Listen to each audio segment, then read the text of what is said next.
I, 20F, have coached a sports camp over the summer for the last several years at my local elementary school.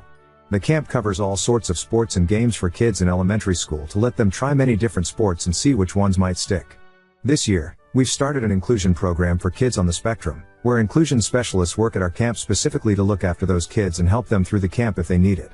I've really enjoyed this program, and nothing is better than watching a kid find a sport they enjoy or excel at. Fast forward to this week, the third week we're holding the camp, and enter Connor and his mother Sarah, fake names of. Connor is 10, on the older side for this camp, and when we first met him in the morning, he seemed like a pretty good kid to work with at a camp. The problem was his mother. She pulled me aside before the day started to specifically tell me about what Connor needed. Turns out, Connor had pretty severe meltdowns, and what triggered them was losing. His mother asked me to make sure Connor never lost a game. This included his team never losing, letting him win all the races, making sure his team came first in the relays, never letting him get tagged in tag, and never letting him get eliminated in any sort of last man standing game. I told her on no uncertain terms that I couldn't control that, and that was unfair to the other kids if I told them to always let him win. She was not happy about this and told me that they were trying to avoid meltdowns this week and that he was working on it, but losing was still incredibly emotional for him. I told her that she really shouldn't have sent him to a sports camp if she thought it would put him in distress or force all the other kids to cater to him. She asked me what the hell the inclusion program was for, and I told her it meant I as a coach could help him and his inclusion specialist could help him, but the other kids weren't a part of this inclusion program.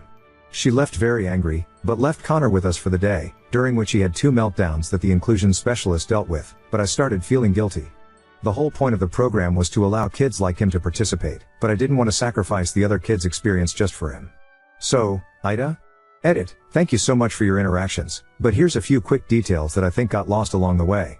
1. This is not just a camp for neurodivergent kids, we brought a program in to integrate those kids in with the neurotypical kids.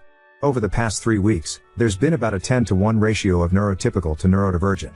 2. This is a pretty small camp, 20 to 30 kids max, and my neighbor used to run this camp when I was in high school, but when I graduated he handed a lot of it over to me.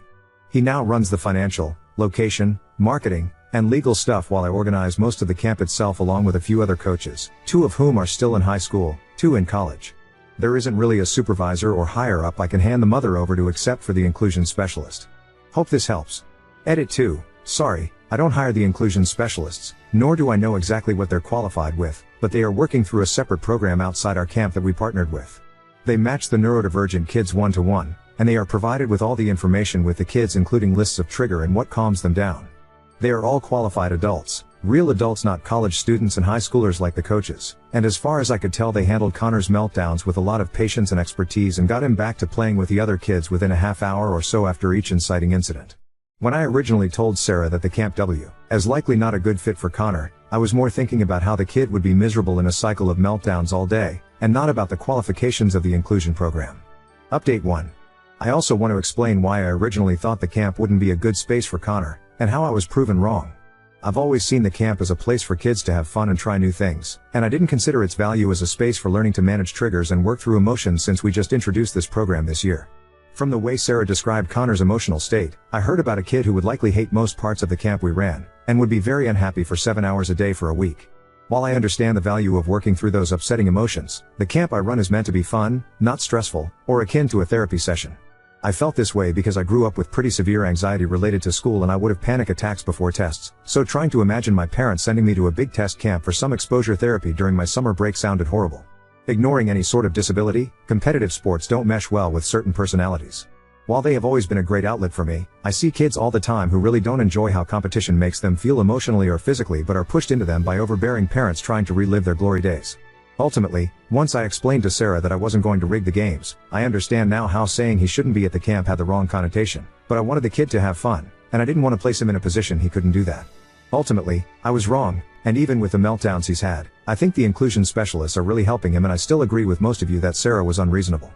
However, I also do stand by the fact that if Connor was as volatile and emotional when he lost as his mother made him seem, I don't think the camp would have been a good place for him yet.